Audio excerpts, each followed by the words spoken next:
Hey guys, it's Liz from blueandhazel.com. Welcome to my homeschool channel. In today's handicraft, I wanted to show you how to make these really cute little bow and arrows.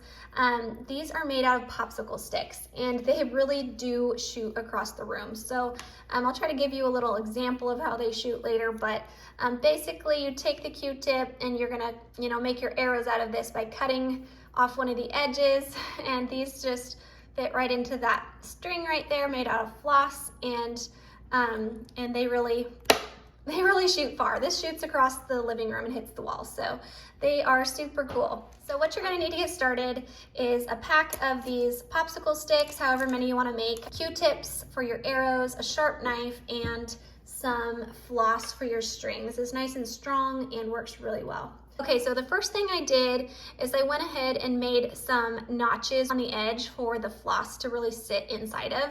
Go ahead and cut your notches. Then stick your dry popsicle sticks in some water.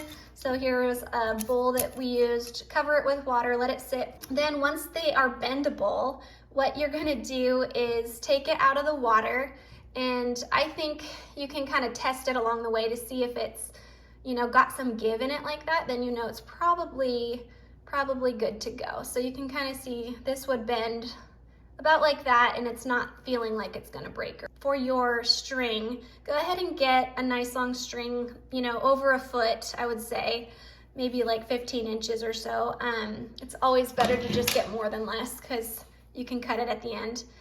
And right, so go ahead and take your floss and try to get it in that notch there. And I like to leave a long enough tail that you can tie that knot easily at the end. If you leave a short tail, it's gonna be really hard to tie. So take your long end and just wrap it around like 5 times.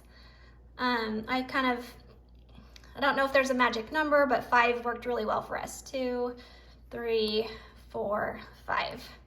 Okay, so that should be really sturdy. It's not gonna pull out. And then tie a knot. Now go the other way, tie another knot. That's just gonna give it a really sturdy hold. You can go ahead and trim that off if you want to, or do it at the end, either way. And then this is the part here where you're gonna bend your stick just slightly and go ahead and get your string through those other notches and do the same thing about 5 times. So you can play around with this as a good experiment and see, how much should I bend my stick, and what works best. You guys can play around with that. 1, 2, 3, 4, 5. Okay, so now go ahead and tie that up.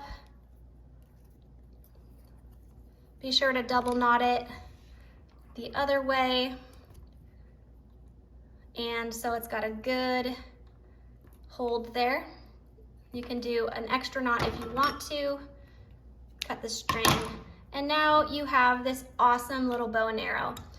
Okay, so the last thing that my husband did, which actually helps the kids to just keep their little arrow steady, is he cut a notch on one side for them to stick their Q-tip in. And that notch is really helpful because when you get the Q-tip in there, it has a nice spot to just kind of rest. And then you line it up on the string, and so the last thing that you can do if your kids want to is to decorate their bow and arrow, and that's really fun. These are our decorations here, and like I said, these really shoot far. So if you enjoyed this video, please give it a thumbs up, and be sure to check out my other Robin Hood craft ideas and our Robin Hood book party if you want some more fun kid crafts to go with that. Thanks for watching.